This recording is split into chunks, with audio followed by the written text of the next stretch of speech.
The agri-fields of Calabar burned under the copper twilight.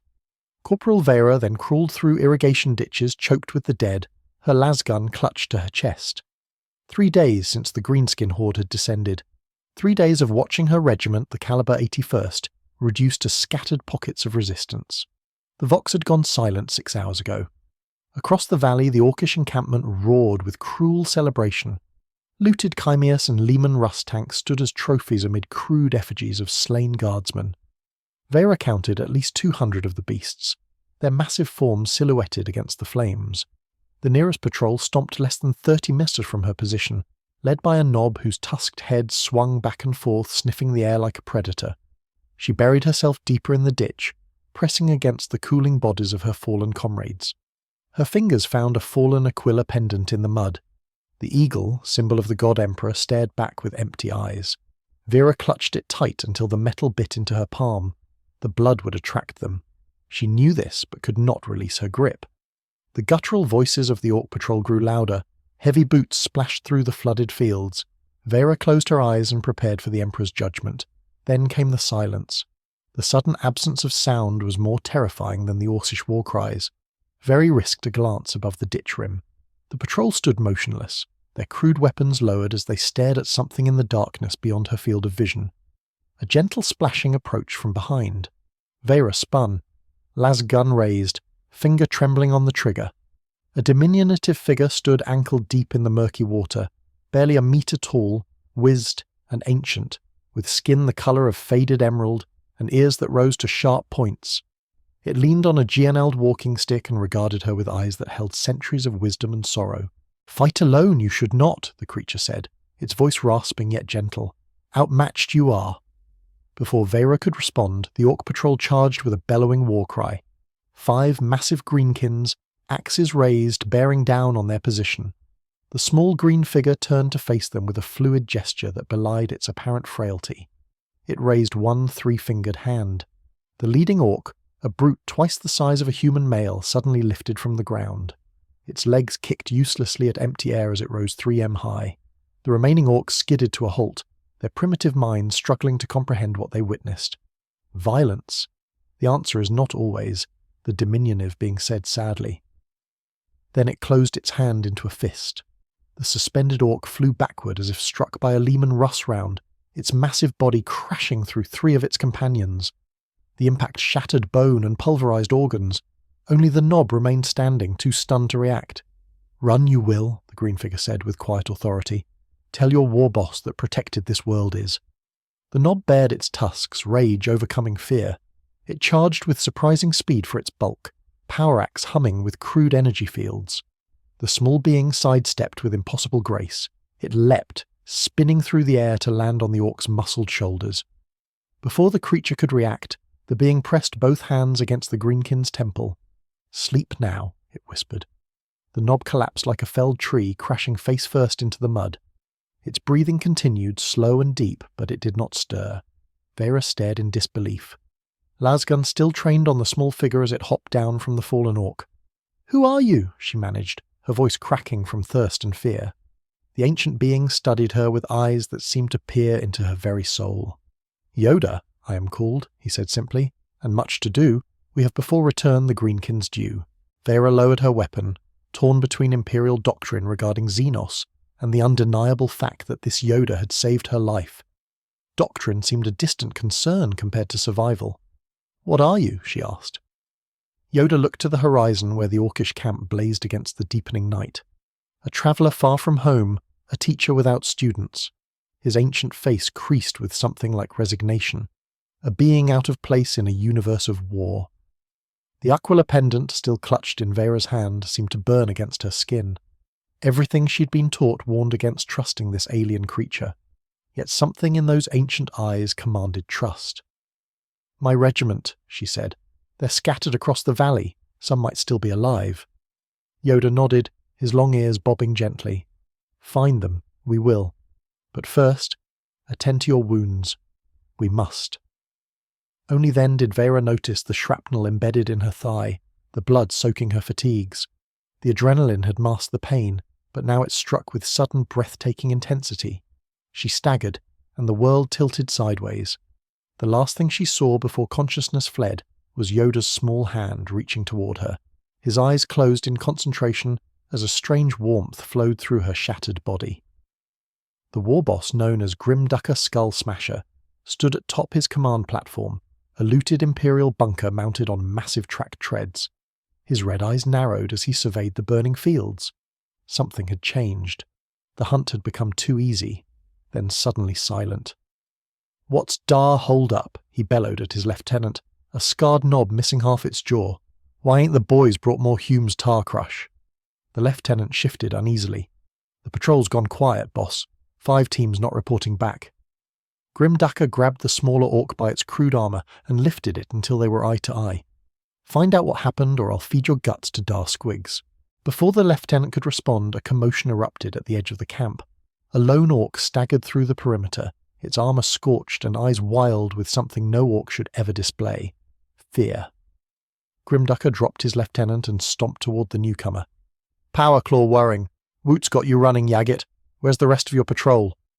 The orc warrior fell to its knees, a sign of submission that disgusted the war boss. "Green magic, boss," it croaked. Tiny green creature with big ears lifted Urgok right off the ground and smashed him through the rest of the boys. Grimdark's kick sent the warrior sprawling. "Yeah, lying or yeah mad," he snarled. "Either way, you're no use to me." Before he could deliver the killing blow, another patrol burst into the camp bearing a wounded knob on a makeshift stretcher. The massive orc's chest still rose and fell, but its eyes remained closed. "Same thing, boss," the patrol leader reported. "Green thing appeared out of nowhere. Put Grimtusk to sleep somehow. Rest of Dar Patrol got hit by some kind of invisible force, tossed around like toys. We was Grimdarker felt something unfamiliar crawl up his spine. Uncertainty.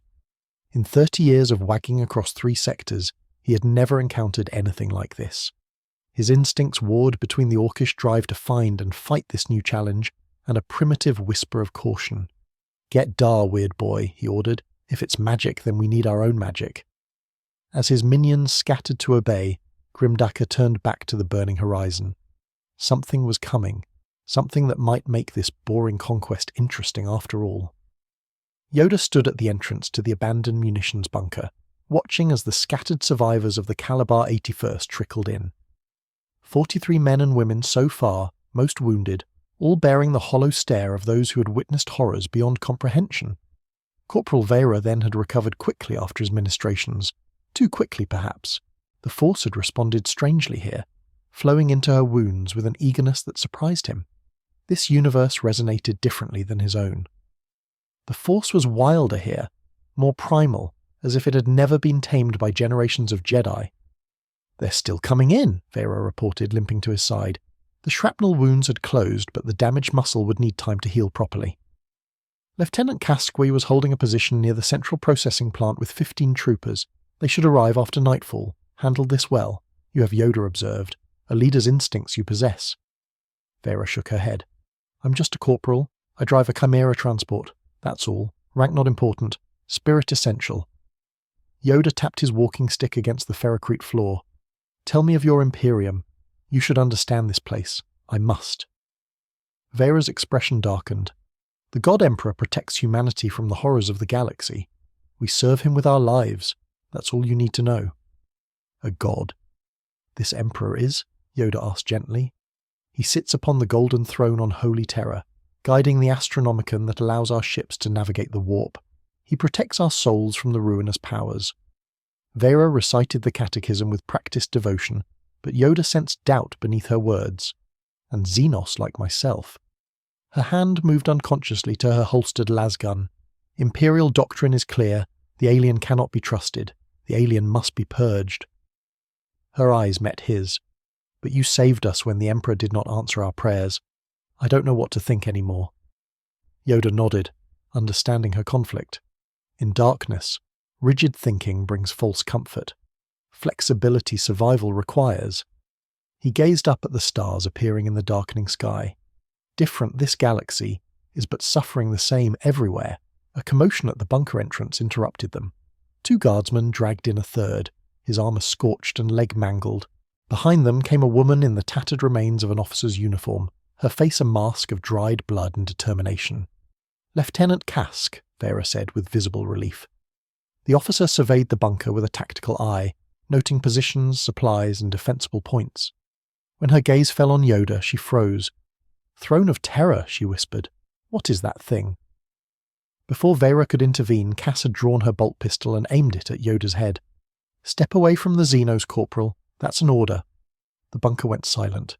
Guardsmen, who moments before had been tending wounds or distributing rations, now stood paralysed, torn between relief at finding an officer and confusion at her reaction. "Lieutenant, he saved us," Vera said, stepping between them. "He has some kind of power. He can help us fight the orcs." Cass's pistol did not waver. "That's what they want you to think, Corporal. First contact protocol is absolute. All Xenos entities are to be considered hostile." Yoda remained motionless, his ancient eyes studying the lieutenant with compassion rather than fear. He felt her turmoil in the Force, the crushing weight of responsibility and doctrine wearing with the instinct for survival. "Afraid you are," Yoda said softly. "Not of me, but of failing those under your command. Understand this." "I do." "Silence, Xenos." Cask snapped, but her hand trembled slightly. "The orcs regroup even now," Yoda continued. "Alone stand no chance, do you? Together survive we might." A young guards woman stepped forward from the shadows. "The green one found me trapped under a collapsed HAB unit. Mum, the orcs would have had me if not for him." Another spoke up. "He healed Jorik's lung wound. The medic said he would have died otherwise." Voices rose throughout the bunker, each telling a similar story of rescue or healing. Cusk's pistol lowered fractionally as doubt crept across her features. Very seized the moment. "Lieutenant, we have 43 effectives, most wounded with limited ammunition, and no Vox contact with regiment. The orcs number in the hundreds. We need every advantage we can get." For a long moment, the only sound was the distant rumble of orcish machines. Then, with mechanical precision, Cask holstered her weapon. "You will remain under observation, Xenos," she said coldly. "At the first sign of treachery, I will execute you myself." "Is that understood?" Yoda bowed his head slightly. "Clear, it is. Judge me by my actions, you should." Kasky turned to address the assembled guardsmen. "We hold until reinforcements arrive. Standard defensive protocols. Wounded in the centre. Fighting positions at all entrances." She hesitated, then added, "The Xenos may assist with medical duties only." As the soldiers moved to obey, Yoda exchanged a glance with Vera. Both knew the truth. The lieutenant refused to acknowledge. No reinforcements were coming. Their only hope lay in something beyond Imperial doctrine. In the darkness between the stars, another force took notice. The inquisitorial vessel Righteous Condemnation translated from the warp with a scream of tortured reality. Its black hull, bristling with weapon systems and scanning arrays, reflected no light from Calabar's distant Sunday. On the command deck, Inquisitor Hadrian Vul studied the tactical holith with cold precision. The Orcish invasion was of little interest to him. Greenkins were a known quantity, a predictable threat to be managed by the Guard and the estates. What had drawn his attention was far more concerning. "Show me the anomaly again," he ordered. The ship's master of ops adjusted the controls. The holith flickered, then displayed a pulsing waveform. "The energy signature first appeared 3 days ago, my lord. It registers as neither warp-based nor any known form of psychic manifestation, and yet it affects material reality. Vulk mused telekinetic effects witnessed by multiple sources. Yes, lord. The astropathic distress call from the planetary governor mentioned a small green Xenos entity wielding unknown powers. Initial reports suggested Orcish psychers, but this is clearly something else. Vulk's augment I word as it focused on the waveform. After 30 years in the Ordo Xenos, he had catalogued hundreds of alien species and their capabilities. This matched nothing in Imperial records. New Xenos species are rare enough, he said. New Xenos with psychic potential not connected to the warp is unprecedented. His organic eye narrowed. And dangerous. "Your orders, lord?" asked Sister Minerva, the lone member of the Sisters of Battle assigned to his retinue. Her power armor hummed softly as she shifted her weight. "Prepare a strike team. Full containment protocols." Vogue turned from the holith, his black coat swirling around him. "I want this creature alive if possible. Its abilities must be studied before it is purged." As the command deck erupted into activity, Vul gazed through the armorless viewport at the burning world below. Something profound had entered the Imperium's domain. something that might represent a new front in humanity's endless war for survival, or a new weapon to wield against its many enemies. The Orc assault began an hour before dawn. First came the probing attacks, small groups of greenkins testing the bunker's defences. The disciplined, loose fire of the guardsmen repelled them easily enough, but everyone knew this was merely prelude. Inside the command chamber, Lieutenant Karsk gathered her remaining squad leaders around a crude map drawn on the floor. "They'll hit us from all sides," she said, her voice from shouting orders, standard greenskin tactics, overwhelmed with numbers. "We've mined the eastern approach and set up crossfires at the northern and western entrances. Our weakest point is the south, where the doors are damaged. We should concentrate our forces there," suggested Sergeant Hebron, a veteran with a mechanical arm. "Then we leave the other entrances vulnerable," Karsk countered. "We need force multipliers." All eyes turned to Yoda, who sat cross-legged in the corner of the room, eyes closed in meditation. The lieutenant had reluctantly allowed him to join the planning session after he had accurately predicted the timing of the Orc probes. "Something to contribute?" Xenos Karsk asked stiffly. Yoda opened his eyes. "Divided your forces are united. They must become." He rose and approached the map. "Here at the centre I will stand. From there aid wherever needed I can." Karsk scoffed. "You expect me to build my defence around you?" Lieutenant Vera interjected. "I've seen what he can do. It's not just moving objects. He senses things before they happen." "A witch, then," Hebron muttered, making the sign of the Aquila. "No," Yoda said firmly. "The force it is the energy of all living things binds us together. It does." Before Karsk could respond, the bunker's makeshift vox crackled to life. "Contact. Massive contact at the south entrance. Emperor preservers. They have a stomper." The command group rushed to the observation slit. Through the ferrocrete dust and pre-dawn gloom, a massive silhouette loomed, easily 15 mes tall, cobbled together from looted tanks and industrial machinery. The Orcish war machine advanced on tree trunk legs. Its primary weapon, a massive cannon that had once been part of a naval defence battery, swiveled toward the bunker. "Throne of Terror," someone whispered. The Orcish super heavy fired. The entire bunker shook as the southern wall disintegrated under the impact. Screams echoed through the corridors as guardsmen were crushed under falling debris or shredded by shrapnel. All squads, fall back to secondary positions. Karsk ordered into the vox. "Prepare for breach." Yoda stepped forward, his small form incongruous against the scale of the destruction. "Hold them, I will. Time you need." Before anyone could stop him, he slipped through the observation slit and dropped to the ground outside. Vera rushed to the opening, lasgun ready, prepared to provide covering fire. What she witnessed defied comprehension. Yoda walked calmly toward the advancing stomper. Around him, orcs charged by the dozens, crude guns blazing. Not a single shot found its mark. The projectiles curved away from the small green figure as if deflected by an invisible shield. The stomper fired again. The massive shell, large enough to decapitate a Warhound Titan, hung suspended in midair 5 meter from Yoda. He raised both hands, face contorted with effort. The shell rotated slowly, then accelerated back toward its source. The explosion as it struck the stomper's main gun lit the battlefield like a miniature sundae. Secondary detonations rippled through the war machine as ammunition cooked off. The massive walker staggered but remained standing, its mechanics screaming curses in Orcish as they fought to maintain control. Yoda did not pause. He leapt forward with impossible speed, covering 30 meter in a single bound to land atop the stomper's command deck. His hand movements were too fast to follow, but Vera saw orcs flying from the platform as if struck by invisible fists. Within the bunker, the guardsmen watched in stunned silence. Even Karsk seemed at a loss for words. "The Emperor protects," Hebron whispered. "But what in the name of the Golden Throne is that?" On the battlefield, Yoda had disappeared inside the stomper. For several seconds, nothing happened. Then the war machine began to move again, but not toward the bunker. It turned ponderously and opened fire on the orc horde surrounding it. Confusion rippled through the greenskin ranks as their own war machine suddenly turned against them. Some fled, others fired back, their crude weapons barely scratching the stomper's armoured hide. "Is he controlling that thing?" Vera asked in disbelief. "Impossible," Karsk said, but her voice lacked conviction. "No psyker has that kind of power."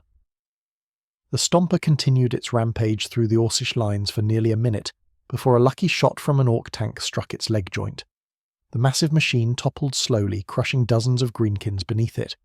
From the smoking wreckage, a small figure emerged. Yoda looked diminished somehow, his movements less fluid, his shoulders hunched with exhaustion. Whatever he had done had cost him greatly. A massive form emerged from the orcish lines. The warboss Grimdark, nearly twice the size of a normal orc. His crude armour festooned with trophies. In one hand he carried a power claw that could shear through tank armour. In the other, a massive shooter that belched fire and death. "Now we get a proper fight," he bellowed, stomping toward Yoda. The small figure stood his ground, but Vera could see he was weakened. The effort of redirecting the shell and controlling the stomper had drained him. "Lieutenant," she said urgently, "we need to help him."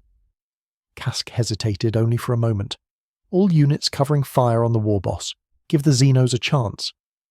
Lazoon fire lanced out from the bunker, most shots dissipating harmlessly against Grimdark's armour, but it distracted him long enough for Yoda to gather himself. The diminutive alien closed his eyes. His body rose slightly from the ground as if gravity itself had loosened its grip. When he opened his eyes again, they blazed with inner light. Grimdark charged. Powerclaw raised for a killing blow. Yoda made no move to evade. Instead, he raised one hand palm outward. The warboss froze in mid-stride, his massive form suddenly rigid. A look of confusion and rage contorted his tusked face as he struggled against invisible bonds. "The path of violence. Endless it is," Yoda said, his voice carrying clearly across the battlefield. "Another way there must be." Grimdark managed to move one massive leg forward, straining against the telekinetic grip. "No one holds back the boss," he growled. "I'll crush your skull, Greenie." Yoda shook his head sadly. "Then leave me no choice. You do." He clenched his fist. The warboss's crude armour began to buckle inward, as if crushed by a massive invisible hand. Grimdark roared in pain and defiance, still struggling to reach his tiny opponent. Yoda twisted his hand. The sound of snapping bone echoed across the battlefield. The warboss collapsed, his massive form twitching as internal organs failed. The effect on the orc horde was immediate. Without their leader, confusion spread through their ranks. Some turned on each other, others fled toward their remaining vehicles. The natural orcish tendency toward violence without direction reasserted itself. Inside the bunker, Lieutenant Kask made a rapid decision. "All units, prepare for counterattack. We hit them while they're disorganized." Vera found herself running toward the shattered south entrance. Laz gun ready, swept up in the lieutenant's sudden offensive. The remaining guardsmen followed, their spirits lifted by the sight of the fallen warboss. As they emerged from the bunker, they found Yoda kneeling beside the massive corpse of Grimdark. The small alien looked up as they approached, his ancient face lined with weariness. "Necessary this was," he said quietly, "but rejoice in death. We should not." Lieutenant Kask ignored him, organizing the guardsmen into fire teams to pursue the retreating orcs. Vea remained behind, struck by the incongruous sight of the tiny figure beside the monstrous corpse. "You're wounded," she said, noticing the dark fluid seeping from a tear in Yoda's robe. "Old I am," he replied with a small smile, slower than once I was. Before she could respond, the sound of approaching engines drew their attention skyward. A black craft descended through the smoke-filled air, its design unlike any Imperial vessel Vera had seen. Sleek and predatory, it bristled with esoteric weapons. "Inquisition," she whispered, dread filling her heart. Yoda studied the craft with calm interest. "Expected this. I did felt their approach through the Force." "You don't understand," Vera said urgently. "The Inquisition hunts aliens, heretics, anything they consider a threat to the Imperium. They'll kill you." "Kill or capture," Yoda corrected gently. "Study me. They will wish to understand my power." The craft settled on the battlefield 50 mi away. Its assault ramp descended, disgorging black-armoured figures led by a tall man in an inquisitorial coat. Behind him came a woman in the distinctive armour of the Adepts, a flamer clutched in her gauntleted hands. Lieutenant Kask hurried to meet them, saluting sharply. Words were exchanged, too distant to hear, but Vera saw the lieutenant pointing toward Yoda, the Inquisitor's gaze fixed on the small alien with predatory intensity.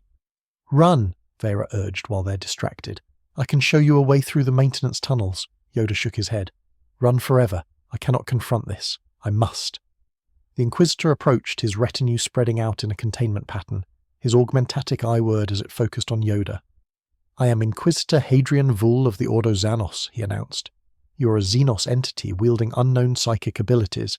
You will submit to Imperial authority for study and judgment." Yoda leaned on his walking stick, regarding the Inquisitor with serene interest. "Judge me by my size, do you? By my appearance? Shallow metrics these are." Volk's expression hardened. "I judge you by the threat you represent. Alien influence in the Imperium cannot be tolerated," he gestured to the Sister of Battle. "Sister Minerva, prepare the null restraints." The armoured woman stepped forward, producing a collar of black metal inscribed with arcane sigils. Vera recognized it as a Psyker's restraint designed to suppress warp abilities. "Your pardon, Inquisitor," Lieutenant Kask interjected, "but this Xenos aided in our defense against the Orc invasion. Without his intervention, this position would have fallen." Volk's cold gaze shifted to the lieutenant. "Your duty is to report facts, Lieutenant, not offer opinions on matters beyond your authority. This creature's assistance, if true, changes nothing." Yoda stepped forward, placing himself between Vul and Vera. "Harm these people." "You will not," he said, his voice suddenly hard. "Defended the innocent. They have courage," they showed. "You are in no position to make demands, Xenos," Vul replied. He drew an ornate pistol from within his coat. "The restraints or summary execution. Choose." Vera raised her last gun, aiming at the Inquisitor. "He saved us," she said, her voice shaking, "when your Imperium abandoned us to die." The Sister of Battle's flamer swung toward her, pilot light flickering ominously. "Lower your weapon, guardswoman. This is heresy." Around them, other guardsmen who had returned from pursuing the Orcs watched in tense silence. Some raised their weapons hesitantly, torn between Imperial authority and loyalty to the being who had saved their lives. "Stop," Yoda said, raising his hands. "No more violence today," he turned to Vulk. "Come with you. I will peacefully. But first, speak with you alone. I must." Vulk considered for a moment, then nodded curtly. "Step forward, Xenos. But know that my retinue will end you at the first sign of treachery." Yoda approached the Inquisitor with dignified calm. When they stood face to face, the diminutive alien barely reaching Vulk's waist, Yoda gestured for the human to kneel. "Surprisingly," Vog complied, bending down so that Yoda could speak quietly to him alone. "Sense the conflict within you, I do," Yoda said, his voice pitched for Vulk's ears only. "Duty and curiosity. At war they are." Vulk's expression remained impassive, but his organic eye widened slightly. "You know nothing of me, Xenos. Know that lost a brother to alien horrors you did. Know that drive you. Vengeance does, but also knowledge, understanding." Yoda's ancient eyes held the Inquisitor's gaze. "The Force strong in this galaxy. It is wild, untamed.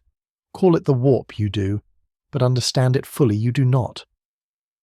Despite himself, Vog was intrigued. "How do you know these things?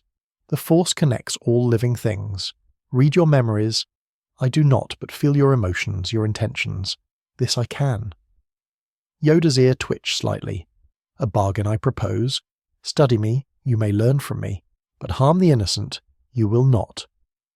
For a long moment Inquisitor Vul was silent, weighing his duty against his intellectual curiosity. Finally he stood. "The Xenos will be taken into inquisitorial custody," he announced. "Its abilities will be studied under controlled conditions." Sister Minerva stepped forward with the restraint collar. Yoda submitted without resistance, allowing the device to be clasped around his neck. A soft hum emanated from it as its technology activated. "The collar will not be necessary," Vog said unexpectedly. "Remove it." The sister looked startled. "My Lord Inquisitor, protocol demands. I am well aware of protocol, Sister Minerva. I am also empowered to make exceptions when circumstances warrant." Vulk's tone balked no argument. "Remove the collar." With obvious reluctance, Minerva deactivated the device and removed it from Yoda's neck. The small alien nodded his thanks to Vulk. "The God's woman, Vera, then will accompany us," Vog continued. "Her first-hand accounts will be valuable to our research." Vera stepped forward, surprise and suspicion wearing on her features. "Sir, you have witnessed this creature's abilities most extensively. Your observations will be recorded for the archives." Vog's augmentatic eye focused on her. "Unless you object to serving the Inquisition, no sane Imperial citizen would refuse such a request." "No objection, Lord Inquisitor. Lieutenant Kasky saluted stiffly. "The regiment will complete the purge of remaining greenskin forces, my lord. The Emperor protects." "Indeed he does, Lieutenant."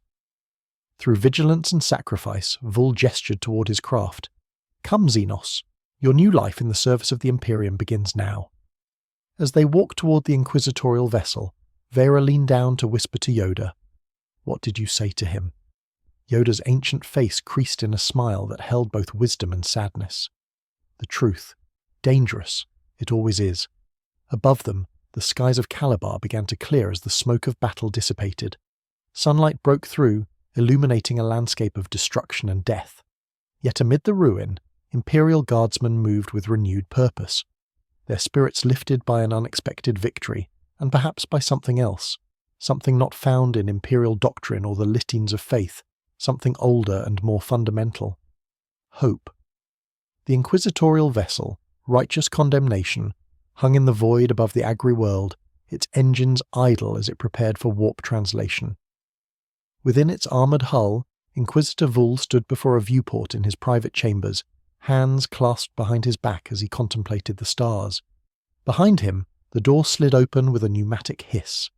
Sister Minerva entered, her power armour exchanged for a simple habit that did nothing to diminish her martial bearing. "The Xenos is secured in the observation chamber, my lord," she reported. "Guards are posted and the null-field generators are on standby." Vulk nodded without turning, and the guard's woman quartered in the visitor cell block. She seems cooperative, if somewhat protective of the alien. That is to be expected. Witnessing such power would impress even the most doctrinally pure. Vogue finally turned to face his subordinate. "What troubles you, sister? Your disapproval radiates like a plasma core." Minerva stiffened. "With respect, Lord Inquisitor, I question the wisdom of allowing the Xeno such freedom. Its abilities are clearly dangerous. The restraints should be mandatory. Your concern is noted, sister, but unnecessary. I have studied thousands of alien species. This one is different." Vulk's augment eye whirred softly as he focused on her. It had multiple opportunities to escape or to kill us all. It chose neither. Deception is the alien's natural state. My lord, the Lectio Divinitatis is clear on this point. The Emperor's own writings also extol the pursuit of knowledge. Sister Vogue moved to his desk, activating a holithic display. It showed Yoda in his chamber, seated cross-legged in apparent meditation. This creature claims to understand the warp in ways our most gifted psychers do not. If there is even a fragment of truth to this, it represents an opportunity the Imperium cannot ignore. Minerva made the sign of the Aquila. "Knowledge from Xeno sources is inherently corrupted, my lord." "Is it?" Vulk countered. "The Joker provide us with digital weapons. Certain Eleldar have proven valuable if temporary allies against chaos. Even the primitive Cruet have occasionally served alongside Imperial forces. He deactivated the Holith. Dogma has its place, sister, but so does pragmatism. The God Emperor expects us to use all tools at our disposal in humanity's defense. And if this tool turns in your hand, my lord—" Vulk's expression hardened. "Then you have my permission to burn it, sister, but not before I have learned all that I can." After she'd gone, Vul returned to the viewport. The stars seemed different somehow, as if his perception had subtly altered since encountering the alien called Yoda. Something the creature had said haunted him. The Force wild and untamed. Another name for the warp, or something else entirely. He would find out. For the Emperor, for humanity, and for himself. Yoda sat in the center of the observation chamber, eyes closed in meditation. The room was a perfect circle, its walls embedded with Auspec arrays and purity sensors. 4 servo skulls hovered at the perimeter, recording his every movement. He did not resist their scrutiny. After 900 years of life, privacy held little value. Instead, he reached out through the Force, exploring this strange galaxy that fate had thrust him into. The Force flowed differently here, where once it had been a gentle river, now it raged like a storm-tossed ocean. Raw power lurked beneath the surface, untamed and primal. Dangerous, yes, but also vibrant with potential. Most curious of all was the vast psychic beacon that dominated the Force landscape. A mind of unimaginable power, yet trapped in endless agony. Billions of souls fed into it each day, sustaining its ancient consciousness through their sacrifice. The Emperor of Mankind, a being who had walked a path not unlike the Jedi of old, seeking to guide humanity through the darkness. Now reduced to a near corpse, kept alive by the very faith he had once sought to destroy. Such irony would have amused Master Wu, Yoda thought with a twinge of sorrow. The chamber door slid open. Vera then entered, accompanied by a man in the robes of a scribe. The guardswoman looked uncomfortable in the plain shipboard coverall she had been given, her hand instinctively reaching for a weapon that was no longer there. The alien remains as before. "Interrogator Menos," she reported stiffly. "No change in behaviour or position." The scribe nodded, making a notation on his data slate. "You may approach God's woman. The subject has expressed willingness to communicate with you." Very walked cautiously to the centre of the chamber. Yoda opened his eyes, regarding her with a gentle smile. "Troubled you are," he observed. "Fear for your future you do." She glanced at the watching servo-skulls before responding. "I've been conscripted by the Inquisition. That's rarely a path to old age." "Age?" Yoda chuckled softly. 900 years have I lived. Old I am by your standards, by mine as well, yet still much to learn. There is." The scribe's stylus scratched furiously across his data slate. 900 Terran years. Please confirm this statement. Yoda ignored him, focusing on Vera. "Why came you here instead of remaining with your comrades?" She hesitated. "I wanted to understand. The lieutenant called you a witch, but you're nothing like the stories of psychers who lose control and get possessed by demons. You're calm, controlled." Her voice dropped to a whisper. "You don't serve the Emperor, yet you risked your life to save his servants. It doesn't make sense. Serve life itself. I do. The Force flows through all living things, binding the galaxy together." Yoda's ear twitched as he sensed something beyond the chamber walls. "Come, your Inquisitor has questions he brings." On cue, the chamber door slid open again. Inquisitor Vul entered, dismissing the scribe with a curt gesture. The man bowed and hurried out, clutching his data slate like a sacred relic. "Leave us, Godwoman," Volk ordered. Vera saluted and moved to obey, but Yoda raised a three-fingered hand. "Stay. She should trust her. I do trust her. You should as well." Volk's eyebrow rose fractionally. "You presume to give me orders, Xenos? Suggest only?" "I do. Ignore my wisdom, you may." Yoda's ancient face creased in a knowing smile. "But benefit from it. You would not." To Very's surprise, the Inquisitor nodded. "Very well. The guardsman may remain."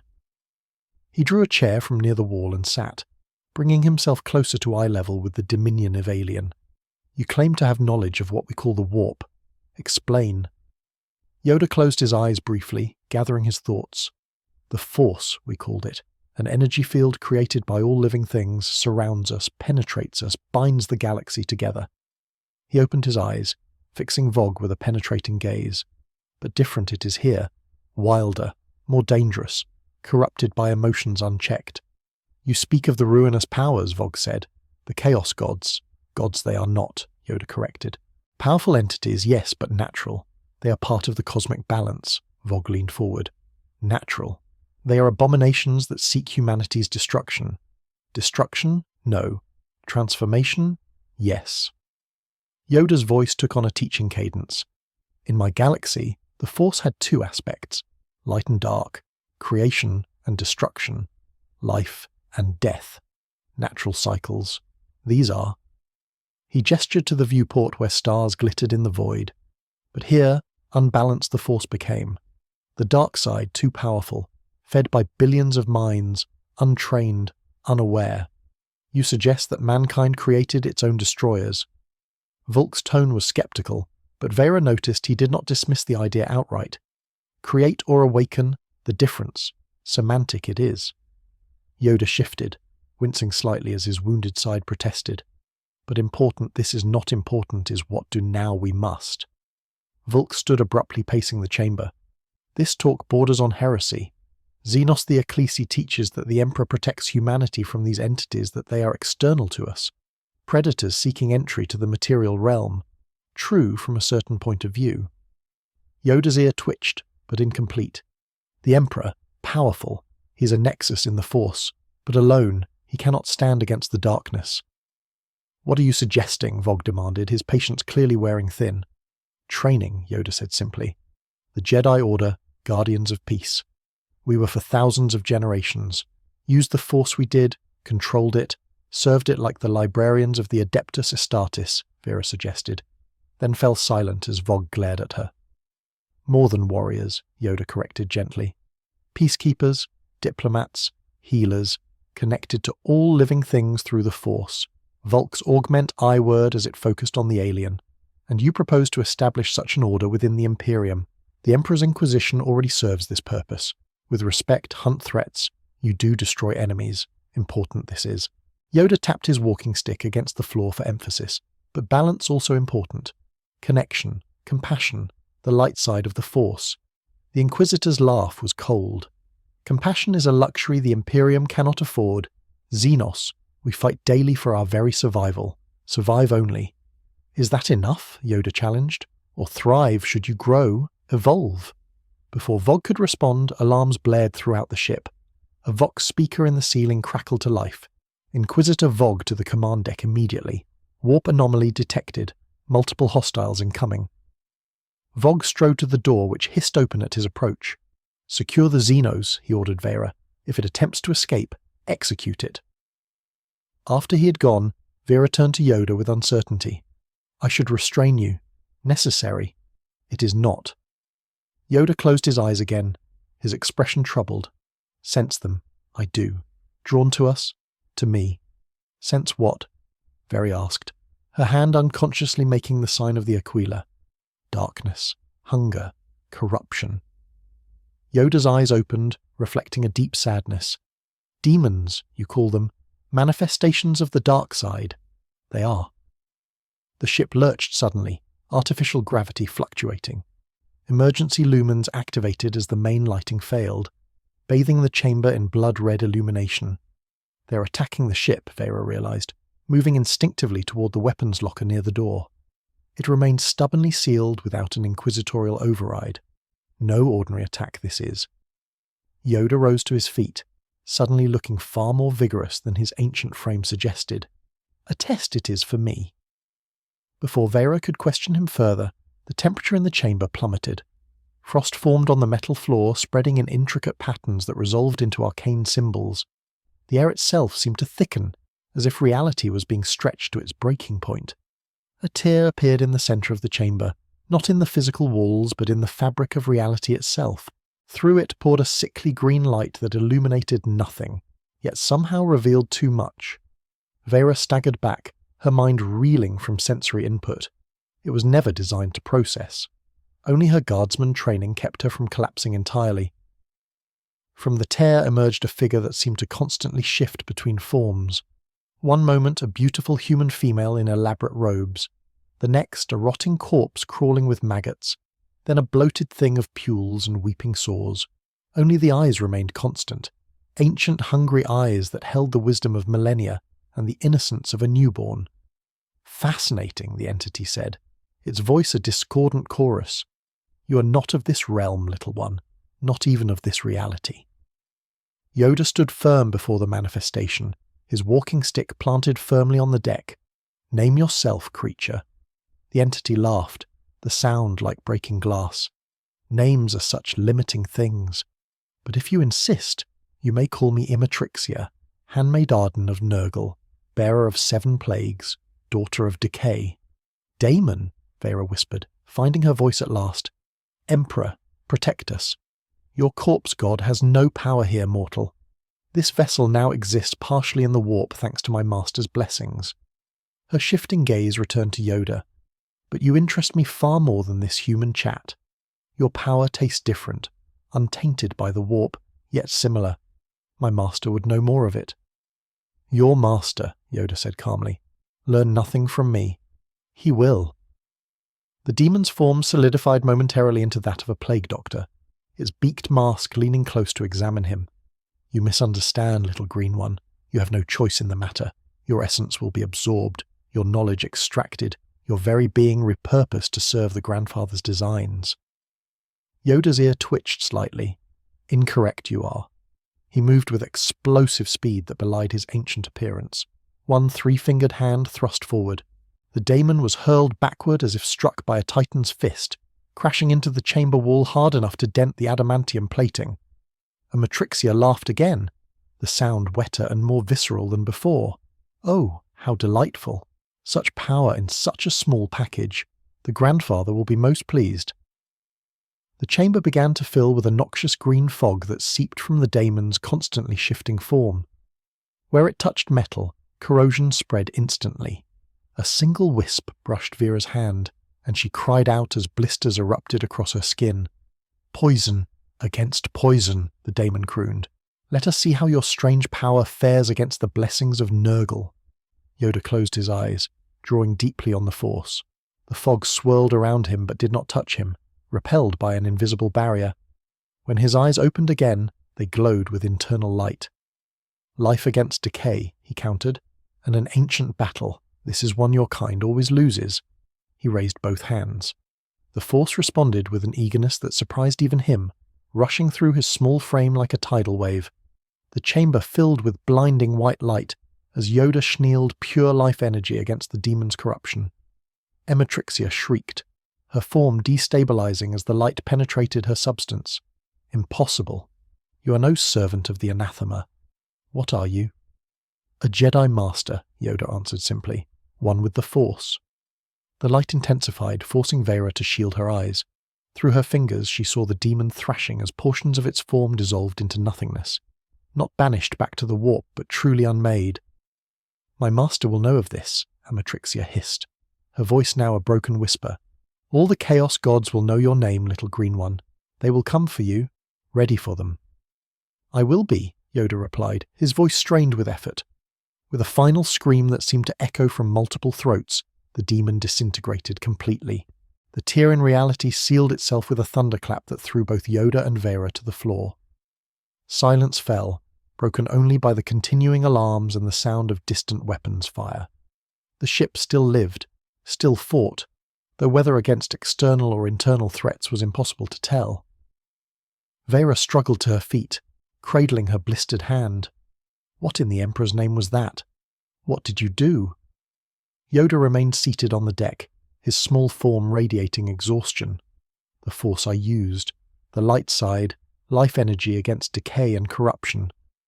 He looked up at her, his ancient eyes heavy with fatigue. "Dangerous this galaxy is more dangerous than my own." The chamber door burst open. Sister Minerva entered, her power armor scorched and dented, her flamer at the ready. Behind her came two men in the carapace armor of inquisitorial stormtroopers. "Containment breach," she barked, sweeping the room with her weapon. "Where is the demon?" "Destroyed it." "Master Yoda did," Vera answered, stepping protectively in front of the exhausted alien. "Not banished, destroyed completely." Minerva's eyes widened behind her helmet visor. "Impossible. Demons cannot be destroyed in the material realm, only banished back to the warp. Impossible. Yet, happened." "It did," Yoda said wearily. "Much to learn about the force you all have." The Sister of Battle studied him for a long moment, conflict evident in her posture. Finally she lowered her flamer slightly. "The Inquisitor demands your presence on the command deck. Xenos, if what the guardsoman says is true, your expertise may be needed. Help I will give." Yoda agreed, using his walking stick to push himself upright. "But rest soon. I must." Taxing that confrontation was. As they made their way through the corridors of the vessel, Vera saw the extent of the demonic incursion. Bodies lay strewn across the deck, some killed by weapons, others transformed by warp corruption into hideous parodies of human form. Servitors and crew members fought alongside inquisitorial stormtroopers against plague-bearers and lesser demons that had materialized throughout the ship. The command deck were a fortress within a fortress protected by multiple void shields and blessed wards. As they entered, Vera saw Inquisitor Vul standing before the main view screen, issuing orders to what remained of his command staff. The screen showed the void around them, where reality itself seemed to warp and twist. A massive shape moved within the distortion, too large to fully comprehend, its outline suggesting tentacles and bloated flesh on a planetary scale. "Inquisitor," Sister Minerva called, "I have brought the Xenos as ordered." Vogue turned, his face drawn with strain, his augment eye flickering erratically. "Ah, the alien lives. I had wondered if our visitor was the target of this attack." "Target?" "I was," Yoda confirmed, limping forward to stand beside the Inquisitor, but underestimated me. They did. The guardsman claims you destroyed a demon, Minerva added. Not banished, destroyed. Vogg's organic eye widened slightly. Is this true, Xenos? Truth it is, Yoda said. The force stronger against corruption it is than expected, but tired now I am, and more dangerous threats I sense. He gestured to the view screen where the massive entity continued to manifest. A greater demon that is perhaps a fragment of the god itself, the Grandfather Vul murmured. Nurgle Lord of Decay. But why has it come for you specifically? New I am to this reality. Unknown, unpredictable. Yoda's ear twitched. Dangerous to chaos. Such elements are valuable if corrupted. Vulk's expression hardened. If you can destroy one daemon, can you destroy that monstrosity? Yoda studied the screen thoughtfully. Alone? No. Too powerful. It is too vast. He turned to face the assembled humans, but together perhaps a technique there is battle meditation. We called it coordinate forces through the Force. You proposed to use warp powers on my ship. Vulk's voice was dangerously quiet. After what we have just witnessed, not warp power, force power. Different they are, though related. Yoda leaned heavily on his walking stick. Similar to what your navigators do, but purer. No corruption. For a long moment Vulk was silent, weighing alternatives that grew fewer by the second. Finally he nodded curtly. We have little choice. The Gellerfield is failing, and our weapons have minimal effect in this half-reality state. If your powers can aid us, use them. Yoda nodded gravely. A quiet place I need, and volunteers strong of mind and will. I volunteer, Vera said immediately. Sister Minerva stepped forward, her expression invisible behind her helmet. I will participate under protest if only to monitor for heresy. I shall join as well, Vul decided. I must witness this directly.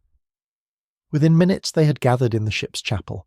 The small chamber dedicated to the God Emperor seemed an incongruous place for alien powers, but its walls were heavily warded against warp influence. Yoda sat cross-legged in the centre of the room, surrounded by a circle of volunteers, including Vul, Minerva, and Vera. The ship shuddered continuously now as the greater daemon's manifestations strained the barriers between realities. Close your eyes, Yoda instructed. Clear your minds. Focus on my voice. The humans complied with varying degrees of reluctance. Vera found herself surprisingly willing to trust the alien, while Minerva's rigid posture betrayed her continuing suspicion. The Force flows through all living things, Yoda continued, his voice taking on a hypnotic quality. Binds us. It does. Connects us. He reached out through the Force, touching each mind gently. Some resisted, their thoughts clouded by fear or dogma. Others opened more readily, curiosity overcoming caution. See the ship, you should feel it as an extension of yourselves. The weapons, the shields, the engines, all connected. Very gasped as her perception suddenly expanded. She could feel the vessel as if it were part of her own body. Every cannon, every void shield generator, every crewman at their station. More surprisingly, she could feel the others in the circle, their minds glowing like stars in her awareness. Now reach outward, Yoda guided. Feel the enemy, understand its nature, but do not touch its corruption. Their collective consciousness extended beyond the ship's hull. The greater daemon loomed in their perception. A vast cloud of suffering and decay that stretched across both material and immaterial realms. It feeds on fear, Yoda observed, on despair, on surrender to inevitability. Resist these emotions, you must. Through their shared consciousness, Yoda directed the ship's gunners. Weapons that had fired blindly now struck with unerring accuracy at the daemon's vulnerabilities. Void shields that had fluctuated randomly now stabilized, their timing perfectly synchronized to the entity's attacks. The daemon recoiled, surprised by the sudden coordination of its prey. Its confusion reverberated through the warp, causing lesser demons throughout the ship to falter in their attacks. Stormtroopers and armsmen seized the advantage, pushing the invaders back chamber by chamber. Vogg's mind brushed against Yoda's in their shared consciousness. This is remarkable, the Inquisitor's thoughts projected. Like the battle hymns of the Adeptus Sororitas, but far more precise. Only the beginning. This is Yoda's thoughts replied. Now the real work begins. The Jedi Master drew deeper on the Force, channeling its energy through the circle of human minds. Each person became a conduit, their natural psychic potential magnified 100-fold.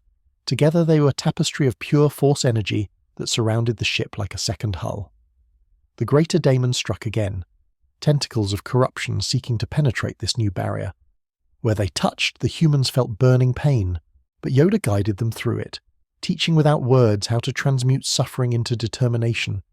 The nature of the light side, this is his thoughts explained. Not absence of pain, but transcendence of it.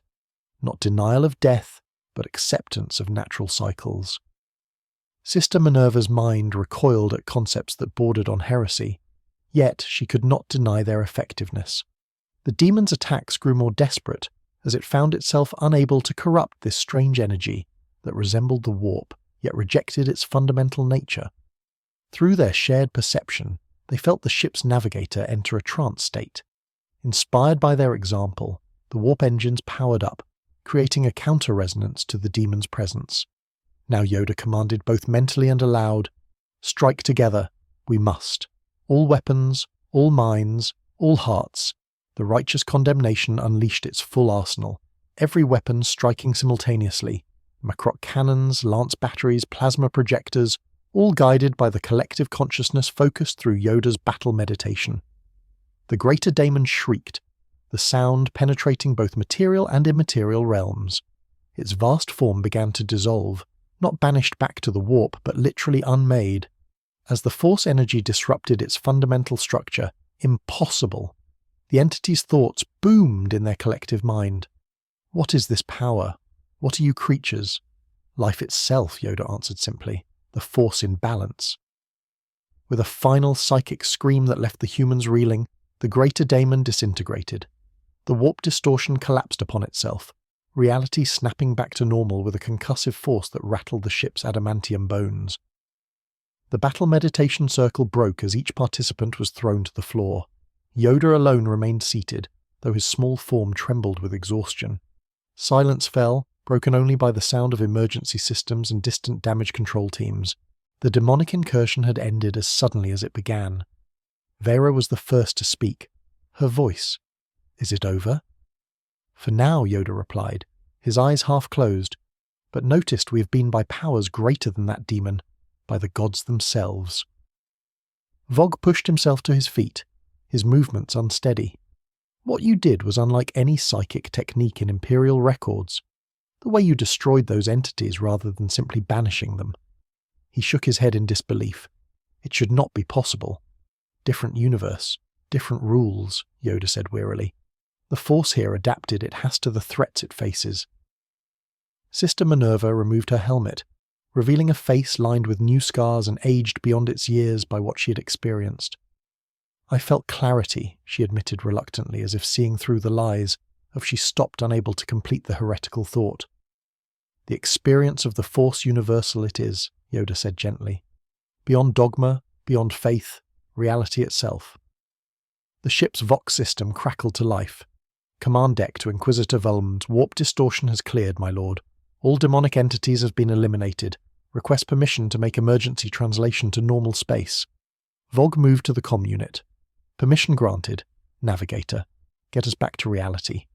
He turned to study Yoda with new eyes. "And then we must decide what to do with our guest." 3 days later, the righteous condemnation orbited a nameless world at the edge of the segmentum solar. Repairs proceeded around the clock, though many sections remained uninhabitable due to warp contamination. In the ship's strategium, Inquisitor Vogue had gathered a small council. Sister Minerva stood at attention, her armor repaired, but still bearing the marks of demonic corruption.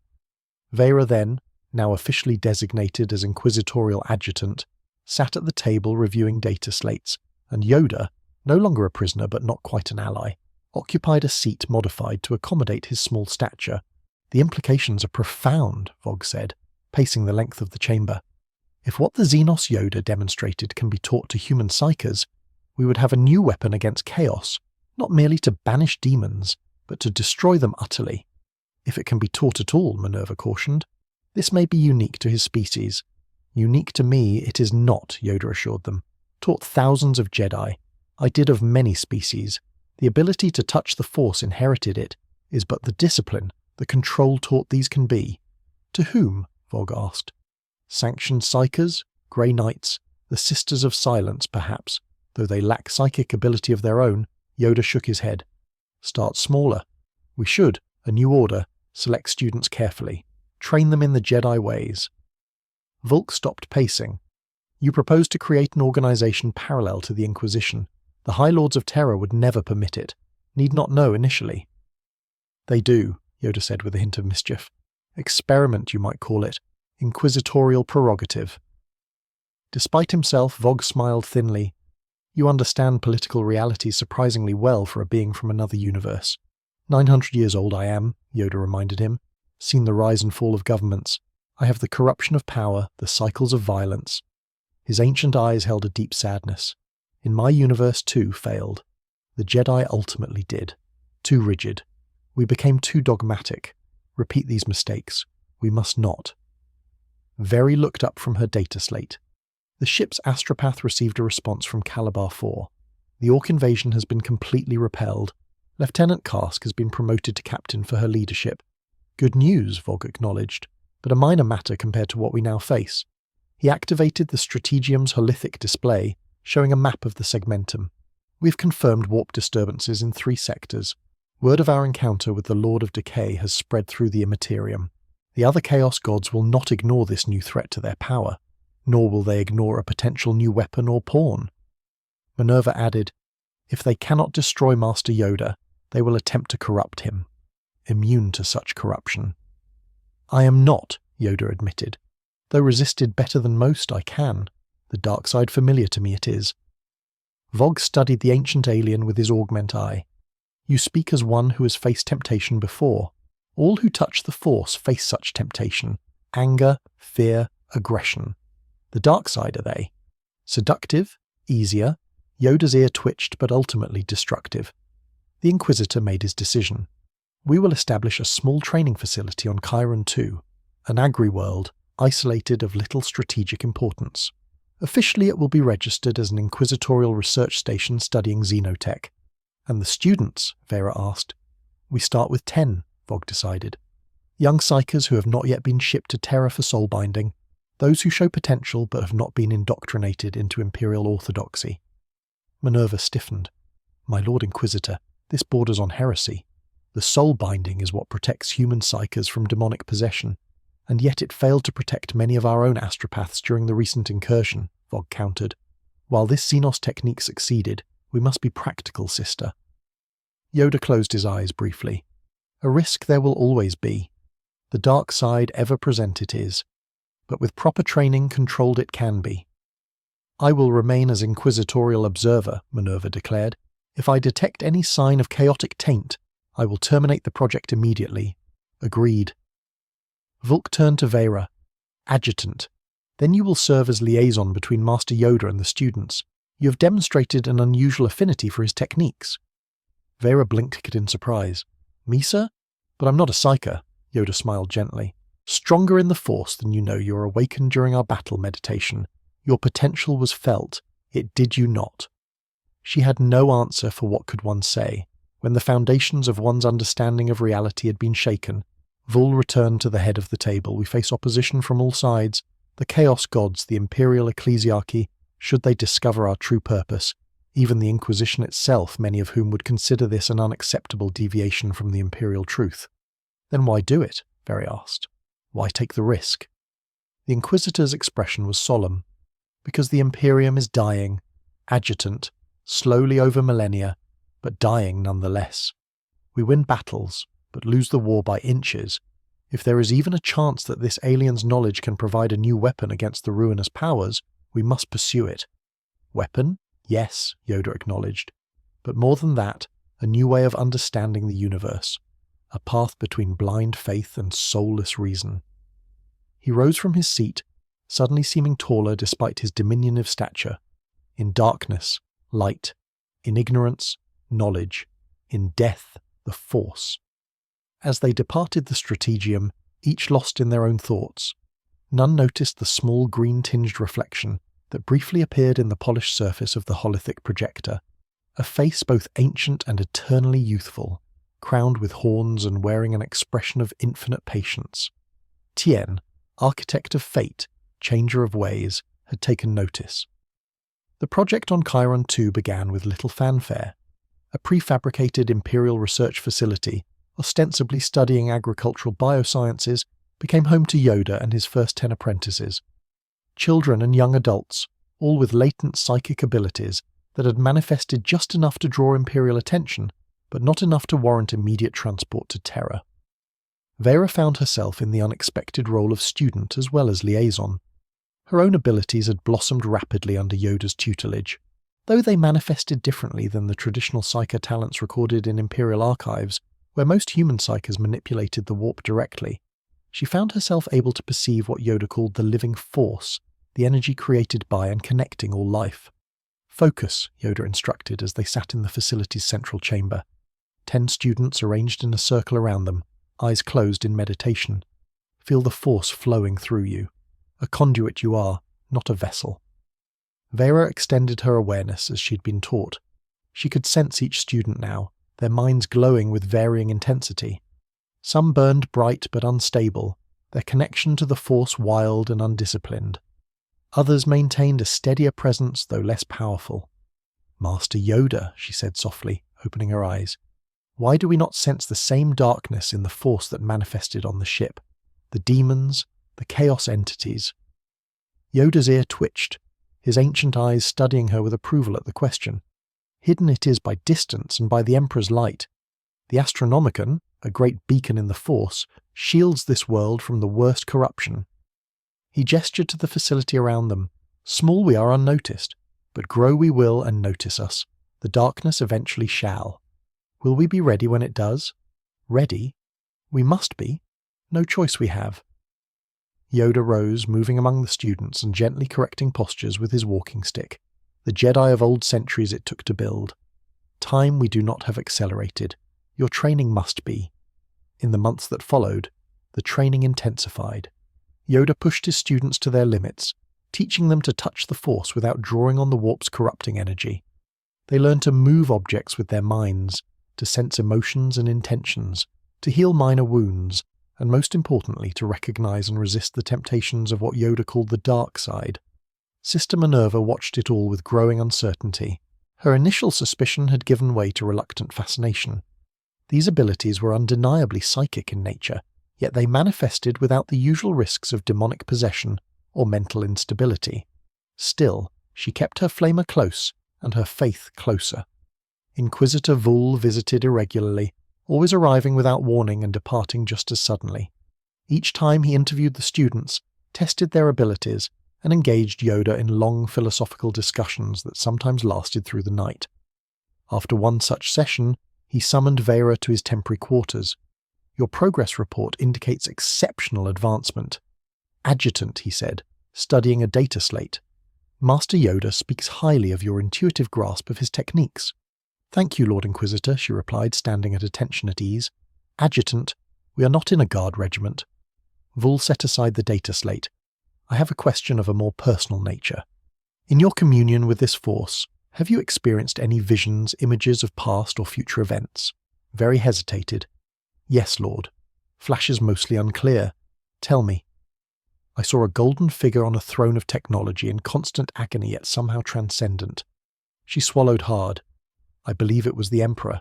Volk's augmentatic eye worded as it focused on her. "Many psychers glimpsed the golden throne. What else? I saw armies of silver marching across dead worlds led by beings half machine, half corpse. I saw vast hive fleets consuming entire systems. I saw a fissure in reality itself widening." She met his gaze steadily, and I saw Master Yoda standing before a council of massive figures who shifted form constantly. They offered him power beyond imagining if he would join them. "The ruinous powers," Vul said softly. "They tempt him even now." "Yes, Lord. But in my vision, he refused them." The Inquisitor was silent for a long moment. "And how did they respond to this refusal?" Vera shuddered. "They laughed, Lord Inquisitor, and said, 'We have eternity to wait. All come to us in the end.'" Vogue dismissed her soon after, but the conversation lingered in Vera's mind as she returned to the training facility. The vision had been more detailed than she admitted, more terrifying. She had seen alternate futures branching like a vast tree.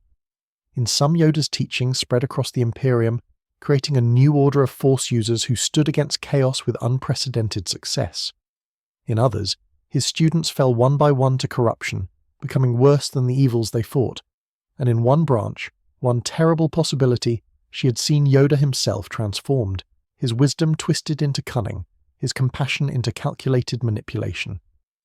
A lord of change with Yoda's face, ruling over a realm of madness and illusion. She found the Jedi Master in the facility's small garden, tending to plants from a dozen different worlds. His sensitivity to living things extended to flora as well as fauna, and under his care the garden had become a riot of colour and scent in defiance of Chiron II's harsh climate. "Troubled you are," he observed, without looking up from the delicate blue flower he was pruning. "Visions, disturbing they can be, you knew, felt your mind open to the currents of the Force. I did. Natural it is for one with your sensitivity." Yoda set aside his pruning tools and turned to face her. "But remember, always in motion is the future. Many possibilities, many paths. I saw you fall to chaos," she admitted. "I saw you become one of them. A possibility only, one I have faced before." In my own reality, Yoda's ancient eyes held hers, the dark side always tempting. It is power without responsibility, knowledge without wisdom, action without reflection. How do you resist it? Acknowledge it. I do deny it. Never understand that within me the capacity for darkness exists. He gestured to the garden around them. Like these plants, pruned, they must be tended, guided. So too our souls. Before Vera could respond, alarms blared throughout the facility. The perimeter had been breached. They rushed to the central command center where Sister Minerva was already organizing defenses. Multiple craft approaching from the north, she reported.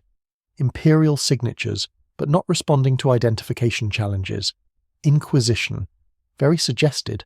Negative. The design pattern is wrong. Minerva activated the external picked feeds. Throne of Terror. The approaching craft were ornate beyond practical military necessity. Their hulls decorated with elaborate filigree and religious iconography. Each bore the symbol of a flaming book. "Black ships," Vera whispered. "The Adeptus Astro-Telepathica. Come for the children they have," Yoda said grimly. "Sense them, they did."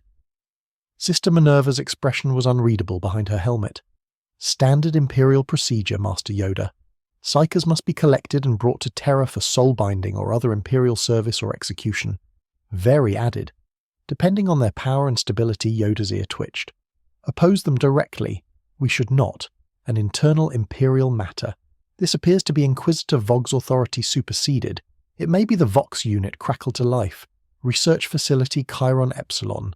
This is Telepathica vessel, which is Bane. You are harbouring unregistered psychers. Surrender them immediately by order of the Adeptus Astra Telepathica." Minerva hesitated, torn between competing Imperial authorities.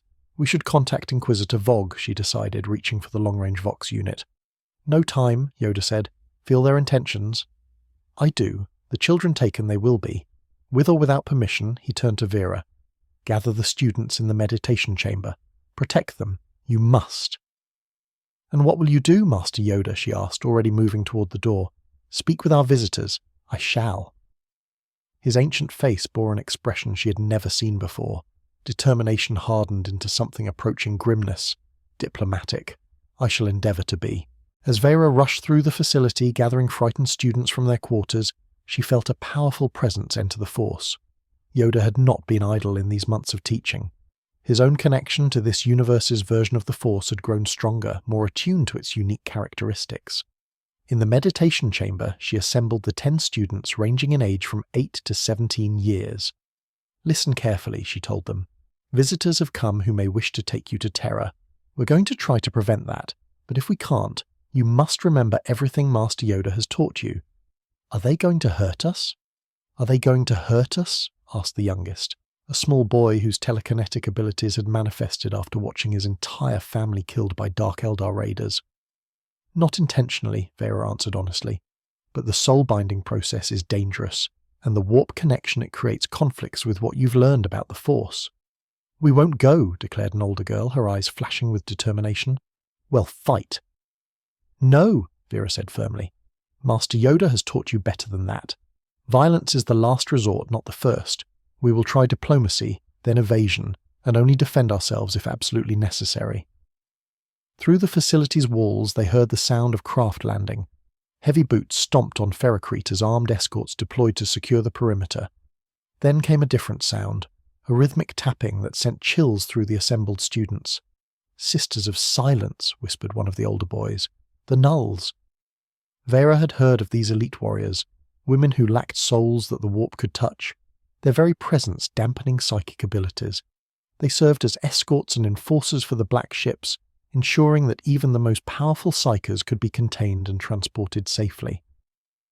She reached out through the force as Yoda had taught her, trying to sense the approaching threat, where the Sister of Battle, Minerva, registered as a bright flame of faith and determination. These newcomers appeared as voids, absences in the fabric of the force itself. The door to the meditation chamber slid open. Sister Minerva entered, her power armor scarred but intact, her flamer holstered. Behind her came two figures in elaborate robes bearing the insignia of senior officials of the Adeptus Astrotelepatha, and behind them, two women in skin-tight black bodysuits adorned with symbols of silent mouths, the Sisters of Silence, their very presence creating a dead zone in the Force. "These are the Psychers," Minerva announced, her voice carefully neutral. 10 juveniles, 1 adult instructor, the lead telepathic official, an elderly man with more augmentics than original flesh, stepped forward. "By order of the Adeptus Terra, all untrained psychers are to be collected for processing. Resistance will be met with lethal force." "Where is Master Yoda?" Vera asked Minerva quietly. Negotiating with their commander, the Sister of Battle replied, "Though I doubt it will change anything. These orders come from a Lord Inquisitor superior to Vulcan rank. The alien's presence has been deemed a Xenos contamination to be purged." The official produced a data slate. God's woman Vereen, formerly of the Calabar 81st, currently designated Inquisitorial Adjutant. "You're also manifesting psychic abilities and will be taken for evaluation." Vera felt the children draw closer to her, seeking protection. The force flowed through her, heightening her awareness of their fear, their confusion, their desperate hope that she would somehow save them. She had faced orcs without flinching, witnessed demonic incursions without breaking. But the thought of these children being taken to Terra for soul-binding or worse filled her with a cold dread. "These children are under the protection of Inquisitor Hadrian Vul of the Ordo Xenos," she stated, trying to project a confidence she didn't feel. "Any attempt to remove them will be considered interference with an ongoing inquisitorial investigation." The official scoffed. "Inquisitor Vul has been censured for xenophilia and possible heresy. His authority in this matter is revoked." Before Vera could respond, a new presence entered the chamber. Yoda walked slowly through the doorway, his small form seeming even more diminutive next to the towering Sisters of Silence who flanked him. Yet he carried himself with quiet dignity, his ancient eyes taking in the scene with calm assessment. "Discuss the matter I have with your commander," he said. "Understand your position. I do, but understand mine. You must." The official sneered down at him. "The Xenos speaks as if it has authority here. Remarkable presumption. Authority? No. Responsibility? Yes." Yoda moved to stand beside Vera and the children. "These students unique they are, trained in techniques your Imperium has never seen. Take them and lose this knowledge forever. You will." "Xenos knowledge is corruption," the official declared. "These children will be cleansed and properly trained in Imperial methods." Yoda shook his head sadly. Cleansed. A sterile word for a brutal process. Their minds broken. They will be. Their connection to the Force severed or corrupted. Silence. Xenos. The official gestured to the Sisters of Silence. "Take them all." The warrior women moved with synchronized precision, drawing power swords that hummed with disruptive energy fields. The children cried out in fear, some trying to use their fledgling force abilities, only to find them suppressed by the Sisters' null aura. Vera stepped forward, placing herself between the advancing sisters and the children. "Please," she said, "at least allow us to contact Inquisitor Vul directly. Verify these orders. The time for negotiation has passed," the official said coldly. "Contain them." The Sisters of Silence advanced, their expressionless faces betraying no emotion as they prepared to subdue the children by force if necessary. Vera reached for her sidearm. knowing it would be useless against their specialized armor, but unwilling to surrender without resistance. Before anyone could act, Yoda raised both hands. The air in the chamber seemed to thicken, reality itself bending around his small form. Even the Sisters of Silence hesitated, their null abilities encountering something beyond their experience. "Enough," Yoda said, his voice deeper and more resonant than Vera had ever heard it. "Harm these children. You will not." The Force gathered around him, visible now as a luminous aura that pushed back against the Sisters' null field. The two powers collided in the center of the chamber, creating a zone of fluctuating reality where neither fully dominated. "Impossible," whispered the Telepathica official. "The pariah suppress all psychic phenomena." "The force beyond your understanding it is," Yoda replied. "Warp energy. It is not, though related they are. The nulls powerful they may be, but the force eternal it is." He turned to Vera and the children. "Go. You must to the secondary facility. Inquisitor Vul awaits." "But Master Yoda," the youngest boy protested. "What about you?" Yoda smiled gently. "Follow soon I shall. But first by time I must." Vera understood immediately. The maintenance tunnels. She told the children, "Single file, just as we practiced in the drills."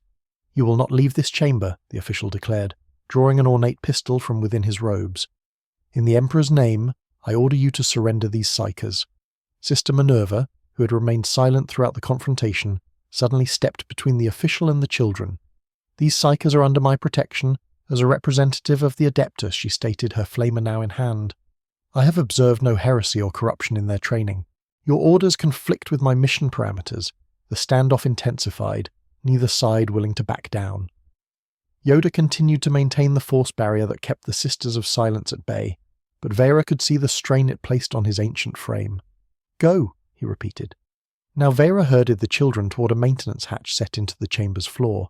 They disappeared one by one into the darkness below. As the last child entered the tunnel, she looked back at Yoda and Minerva. "Come with us," she pleaded. Yoda shook his head. "Draw their attention away. Someone must find you. They cannot be allowed to." Minerva nodded in agreement. "The Emperor protects. Adjutant. Now go."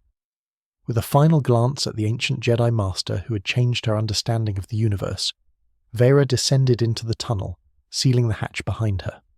In the darkness, lit only by emergency lumens, she led the children through the maze of maintenance passages beneath the facility. They moved as silently as possible, using the techniques Yoda had taught them to mask their presence in the Force. Behind them, they heard the sounds of conflict, energy weapons discharging, shouted orders, and a strange humming that seemed to make the very air vibrate. Then silence, more ominous than the chaos that preceded it. After what seemed like hours, they emerged into a small clearing several kilometers from the facility. A nondescript transport shuttle waited there, its ramp extended. Standing at the foot of the ramp was Inquisitor Hadrian Vul. "Adjutant." Then he greeted her. "You're late." "Telepathica agents, Lord," she reported, helping the exhausted children up the ramp. "Sisters of Silence. They came for the children." Volk's expression darkened as I feared. My political enemies have moved faster than anticipated. His augmentatic eye scanned the group. "Where is Master Yoda and Sister Minerva?" "They stayed behind to buy us time. Very fought back unexpected tears. I don't know if they survived." The Inquisitor was silent for a moment. Both knew the risks. Adjutant. Both made their choice. He gestured to the shuttle's interior. "We must depart immediately. This world is no longer secure." As the transport lifted off, accelerating toward the upper atmosphere, Vera gathered the children in the main compartment. Their faces showed exhaustion and fear, but also determination. In the months under Yoda's tutelage, they had grown stronger, not just in their force abilities, but in character. "What happens now?" asked the oldest girl. "We continue your training," Vera said with more confidence than she felt, "as Master Yoda would want." "But without Master Yoda," said the youngest boy, tears streaming down his face, "how can we learn without him?" Vera placed a gentle hand on his shoulder. "Remember what he taught us. The Force surrounds us, penetrates us, binds the galaxy together. As long as we remember his teachings, he is never truly gone." In the cockpit, Inquisitor Vul plotted a course to a remote system on the eastern fringe, far from imperial centers of power. "We'll establish a new training facility," he told Vera when she joined him. "More secure this time, more hidden." "And Yoda?" she asked Sister Minerva. Vogg's expression was unreadable. "If they survived, they'll find a way to contact us. If not," he left the sentence unfinished. The shuttle entered the warp, reality giving way to the swirling madness of immaterium.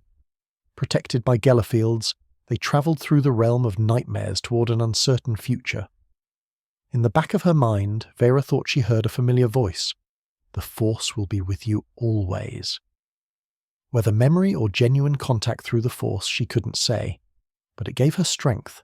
The children looked to her now as they had once looked to Yoda. She would not fail them. The teachings would continue. The light side of the Force introduced to this war-torn galaxy by one small ancient alien would not be extinguished. On 1,000 worlds across the Imperium, Psychers felt a subtle shift in the warp. Something new had entered their reality, something that offered an alternative to the stark choice between Imperial service and chaotic corruption. A third path began to form, tenuous and fragile, yet growing stronger with each passing day. In the chambers of the Chaos Gods, new plans were set in motion. On Terra itself, in the depths of the Imperial Palace, the Emperor's withered form stirred with the faintest awareness of change. And somewhere in the vastness of space, a small green figure leaned on a Geneld walking stick, contemplating the infinite complexity of the Force in this new universe of endless war. "Smiling slightly despite it all begun, the Jedi path has," Yoda whispered to the stars, "and end it never will."